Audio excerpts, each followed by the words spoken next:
ಬೆಂಗಳೂರಿನಲ್ಲಿ ಅಕ್ರಮವಾಗಿ ನೆಲೆಸಿದ್ದ ಬಾಂಗ್ಲಾ ವಲಸಿಗರ ಬಂಧನವಾಗಿದೆ. ಹೆಬ್ಬಗೋಡಿ ಪೊಲೀಸರಿಂದ ಇಬ್ಬರು ಬಾಂಗ್ಲಾ ವಲಸಿಗರನ್ನ ಬಂಧಿಸಲಾಗಿದೆ.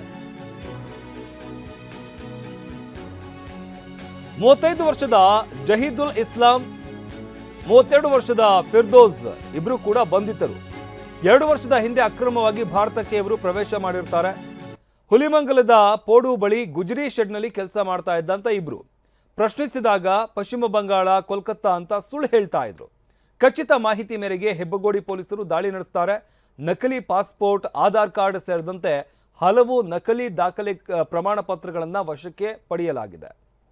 ಬೆಂಗಳೂರಿನಲ್ಲಿ ಅಕ್ರಮವಾಗಿ ನೆಲೆಸಿದ್ದಂತಹ ಬಾಂಗ್ಲಾ ವಲಸಿಗರ ಬಂಧನವಾಗಿದೆ. ಹೆಬ್ಬಗೋಡಿ ಪೊಲೀಸರಿಂದ ಇಬ್ಬರು ಬಾಂಗ್ಲಾ ವಲಸಿಗರನ್ನ ಬಂಧಿಸಲಾಗಿದೆ. ಮೈಸೂರಿನಲ್ಲಿ ಪಿಡಿಒ ಲಂಚಾವತಾರದ ವಿಡಿಯೋ ವೈರಲ್ ಆಗಿದೆ. ಈ ಸ್ವತ್ತು ಮಾಡಿಕೊಡೋದಕ್ಕೆ ಹಣಕ್ಕೆ ಬೇಡಿಕೆ ಇಟ್ಟಂತಹ ಪಿಡಿಒ, ಮುತ್ತಲವಾಡಿ ಗ್ರಾಮ ಪಂಚಾಯಿತಿಯ ಪಿಡಿಒ ನಿರ್ಮಲಾರಿಂದ ಹಣಕ್ಕೆ ಬೇಡಿಕೆ ಇಟ್ಟಂತಹ ಆರೋಪ. ಇದಕ್ಕೆ ಸಂಬಂಧಪಟ್ಟಂತೆ ವಿಡಿಯೋ ಕೂಡ ಈಗ ವೈರಲ್ ಆಗ್ತಾ ಇದೆ. ಟಿ ನರಸೀಪುರ ತಾಲೂಕಿನ ಮುತ್ತಲವಾಡಿ ಗ್ರಾಮ ಪಂಚಾಯಿತಿಯ ಪಿಡಿಒ ಹಣಕ್ಕೆ ಬೇಡಿಕೆ ಇಟ್ಟಿದ್ರು ಅನ್ನೋ ಆರೋಪ ಇವರ ವಿರುದ್ಧ ಕೇಳಿ ಬರ್ತಾ ಇರುವಂತದ್ದು. ಹಣ ಪಡ್ಕೊಂಡಂತಹ ದೃಶ್ಯ ಕೂಡ ಈಗ ವೈರಲ್ ಆಗಿದೆ. 3,000 ಕೊಡ್ತೇನೆ ಅಂದ್ರೆ ಸಾಕಾಗಲ್ಲ ಅಂತ ಅಧಿಕಾರಿ ಹೇಳಿದ್ದಾರೆ. ಕಾರ್ಯದರ್ಶಿ, ಪಿಡಿಒ ಎಲ್ಲರ ಲಾಗಿನ್ ಇದೆ, ತುಂಬಾ ಕೆಲಸ ಹಿಡಿಯುತ್ತೆ ಅಂತ ಹೇಳಿದಂತ ಅಧಿಕಾರಿ ಅಂದ್ರೆ 3,000 ಸಾಕಾಗೋದಿಲ್ಲ, ಇನ್ನೂ ಹೆಚ್ಚು ಹಣ ಬೇಕು ಅಂತ ಡಿಮ್ಯಾಂಡ್ ಮಾಡಿದ್ದಾರೆ. ಭ್ರಷ್ಟ ಅಧಿಕಾರಿಗಳ ವಿರುದ್ಧ ಕ್ರಮಕ್ಕೆ ಗ್ರಾಮಸ್ಥರು ಆಗ್ರಹವನ್ನ ಮಾಡ್ತಾ ಇದ್ದಾರೆ.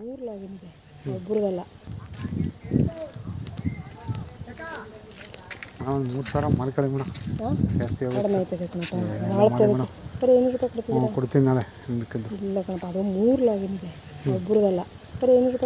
ಕೊಡ್ತೀನಿ ನಾಳೆ ಇಲ್ಲ ಕಣಪ್ಪ, ಅದು 3 ಲಾಗಿನ್ ಇದೆ ಒಬ್ಬರದಲ್ಲ. ಎಷ್ಟಿದೆ ಸೆಕ್ರೆಟ್ರಿ, ಪಿಡಿಒ 3 ಲಾಗಿನ್ ಇದೆ. 3 ಕೆಲಸ ಹಿಡಿಯುತ್ತೆ. ಈಗ ಏನಾಗಿದೆ, ವೆಬ್ಸೈಟ್ ಎಲ್ಲ ಬಿಸಿ. ಒಂದು ಈ ಸತಿ ಒಂದು ದಿನ ಬೇಕು, ಒಂದು ಈ ಸತಿ ಮಾಡೋಕ್ಕೆ. ಬೇರೆ ಕೆಲಸ ಎಲ್ಲ ಬಿಟ್ಬಿಟ್ಟು ನಾವು ಇದನ್ನೇ ಮಾಡಬೇಕು. ತುಂಬ ರಿಸ್ಕ್ ಇದೆ. ಈಗ ಮೊದಲು ಥರ ಇಲ್ಲ, ಪಟಾಪಟ್ ಅಂತ ಆಗಲ್ಲ. ಹಂಗಾಗಿ ಅಷ್ಟೇ, ಬೇರೆದೆಲ್ಲ ಮಾಡಿ ಬ್ಯಾಲೆನ್ಸ್ ಮಾಡಬೇಕಲ್ವ. ಈಗ ನಾಳೆ ನಾಳಿದ್ದಾಗಲ್ಲ, ನಾಳೆ ರಜೆ ಇದೆ, ನಾಳೆ ನಮ್ಮ ಸ್ಪೋರ್ಟ್ಸ್ ಇದೆ. ಇವತ್ತು ಒಂಚೂರು ಅರ್ಧ ವೆಜ್ ಮಾಡಿದ್ರು. ಮಂಗಳವಾರ ಬುಧವಾರ ಬನ್ನಿ. ಮಂಗಳವಾರ ಬರ್ತೀನಿ. ಫೋನ್ ನಂಬರ್ ಬರ್ದಿದ್ದೀರ ಅಲ್ಲಿ? ಇಲ್ಲ ಮೇಡಮ್, ಹೇಳ್ತೀನಿ. ಆಧಾರ್ ಕಾರ್ಡಲ್ಲಿ ಇದೆ ಅಲ್ವಾ? ಆಧಾರ್ ಕಾರ್ಡಲ್ಲಿ ನಂಬರ್ ಇಲ್ಲ, ಅದು ನಂಬರ್ ಹೇಳ್ತೀನಿ. ಏನು ಬರ್ತೀನಿ ಮಂಗಳವಾರ ಅಂದ್ರಿ? ಏನು ಜಿ ಪಿ ಎಸ್ ರಾಜಮ್ಮ ಸುಮ್ಮನೆ.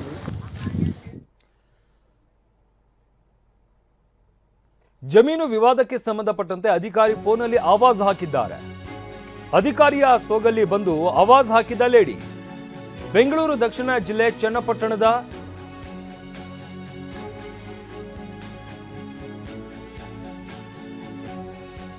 ಕಂಚನಹಳ್ಳಿಯಲ್ಲಿ ಆಗಿರುವಂತಹ ಘಟನೆ ಇದು. ಶ್ಯಾಮಲ ಎಂಬಾಕೆಯಿಂದ ಕುಟುಂಬದವರಿಗೆ ಆವಾಜ್ ಹಾಕಲಾಗಿದೆ.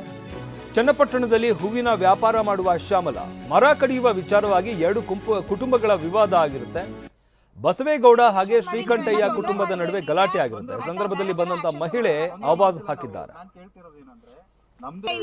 ಲಿಟಿಗೇಷನ್ ಮಾಡಿ ನೀವೆಲ್ಲ ತೊಂದರೆ ಮಾಡಿದ್ರೆ ಇವರಿಗೆ ಆಯ್ತಾ, ಬೇರೆ ತರ ಆಕ್ಷನ್ ತಗೋಬೇಕಾಗುತ್ತೆ. ತೊಂದರೆ ಮಾಡ್ತಿಲ್ಲ ನಾವು. ನಾನು ಕೇಳ್ತಿರೋದು ಏನಂದ್ರೆ, ನಮ್ದೇ ಇದು ಬಡವರಿಗೆ ತೊಂದರೆ ಮಾಡೋ ಉದ್ದೇಶ ನಮ್ಗೆ ಇರಲ್ಲ ಆಯ್ತಾ. ಕಾನೂನು ಏನಿದೆ ಅದನ್ನ ಪಾಲಿಸಬೇಕು. ಹೌದಾ? ಪೊಲೀಸ್ ಸ್ಟೇಷನ್ ಹೋಗ್ಬೇಕಲ್ವಾ ನೀವು? ಹೋಗಿದ್ ಬಂದ್ಮೇಲೆ ಅವ್ರು ಯಾರ ಕಡೆ ಹೇಳಿದ್ರು?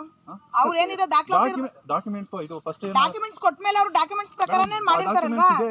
ಅಲ್ಲೋಗಿ ನೀವು ಪೊಲೀಸ್ ಸ್ಟೇಷನ್ ಹತ್ರ ಸುಮ್ಮನೆ ಹೋಗಿ ಗಾಡಿ ತೊಂದರೆ ಕೊಡೋದು, ಕೆಲಸ ಮಾಡೋರ್ ತೊಂದರೆ ಕೊಡೋದು, ಅವ್ರು ಹೇಳಿದ್ರು ಆಯ್ತಾ. ಹಿಂದೆ ಇರೋದೆಲ್ಲ ಮಾಡಿದ್ರೆ ನೋಡಿ, ಲೇಡೀಸ್ಗೆ ನಾವ್ ಆಕ್ಷನ್ ತಗೊಳಕ್ಕೆ ರೂಲ್ಸ್ ಬರಲ್ಲ. ತಗೊಂಡ್ರೆ ನೀವೆಲ್ಲ ಇಲ್ಲೆಲ್ಲ ಮಡ್ಕೇರಿ ಆಯ್ತಾ. ಅಲ್ಲ ಕಣವ, ನಾವೇನ್ ಕೇಳ್ತಾ ಇವಿ ಅಂದ್ರೆ ಇವ್ರನ್ನ ಕೇಳಪ್ಪ. ಇವ್ರನ್ನ ಕೇಳೋ, ಇವ್ರು ಯಾರು? ಇವ್ರನ್ನೆಲ್ಲ ಕೇಳಕ್ಕೆ ನಿಮ್ಗೆ ಅಧಿಕಾರ ಇಲ್ಲ ಆಯ್ತಾ. ನೀವೇನಿದ್ರು ತಹಸೀಲ್ದಾರ್ ಹತ್ರ ಮಾತಾಡ್ಕೋಬೇಕು, ಕೋರ್ಟ್ ಹತ್ರ ಮಾತಾಡ್ಕೋಬೇಕು, ಸ್ಟೇಷನ್ ಹತ್ರ ಮಾತಾಡ್ಕೋಬೇಕು. ಏನಂದ್ರೆ ನಾನ್ ಕೇಳ್ತಿರೋದು ಇವ್ರನ್ನ ಒಂದೇ, ನಿಮ್ದು ಎಲ್ಲಿ ಬರುತ್ತೆ ನೀವು ಅಲ್ಲಿ ಕುಯ್ಕೊಳ್ಳಿ, ನಮ್ಗೆ ಬೇಕಾಗಿಲ್ಲ. ಇವಾಗ ನೀವು ತೋರಿಸ್ತಾ ಇರೋ ದಾಖಲೆ ಇದು ನಮ್ನಲ್ಲ ಅಂತ ಅವ್ರು ಹೇಳ್ತಾರೆ. ಇಲ್ಲಿ ಏನಿದೆ ದಾಖಲೆ ಏನಿದೆ ಅದನ್ನ ಮಾತ್ರ ಇವ್ರು ಕೆಲಸ ಮಾಡ್ತಾರೆ. ಯಾವ್ದು ಅಂತ ಅವ್ರಿಗೆ ಗೊತ್ತಿಲ್ವಲ್ಲ. ಪೊಲೀಸರು ಬಂದೋಗಿದಾರಲ್ಲ, ನೀವು ಕಂಪ್ಲೇಂಟ್ ಮಾಡಿದಿರಲ್ಲ. ಕಂಪ್ಲೇಂಟ್ ಮಾಡಿದ್ಮೇಲೆ ಏನಕ್ಕೆ ಬರ್ಲಿಲ್ಲ ಅವರು? ಮಾಡಿ ಕಾಲ್ ಕಂಪ್ಲೇಂಟ್ ಮಾಡಿದ್ವಿ.